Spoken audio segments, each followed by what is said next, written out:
ఆడజన్మ కన్నీటి అలల సాగరం, చూస్తే చిన్నదే కాని బాధల భారం. ప్రతి అడుగులోనూ పరీక్ష, ప్రతి చూపులోనూ నిరీక్షణ. ఆశల రెక్కలు కాలి, గుండెల్లో మూగవేదన. ఆ కన్నీళ్లలో ఉన్నది పిరికితనం కాదు, ఆమె నవ్వే పెదవుల వెనక ఉన్న విషాదం. లోపల ఎన్ని గాయాలైనా బయట పడనీయదు, గతం ఎన్ని చీకట్లను తెచ్చినా తలెత్తుకు బతుకుతుంది.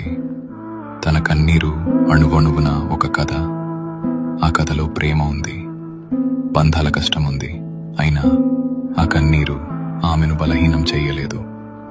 అది ఆమెలోని ఆత్మగౌరవాన్ని పోషించింది. ఏమీ చెప్పకుండానే ఎన్నో నేర్చుకున్నది.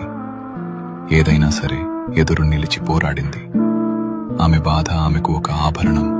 అది ఆమె గర్వం, ఆమె నిజమైన అందం. ఇది ఒక ఆడపిల్ల కన్నీరు.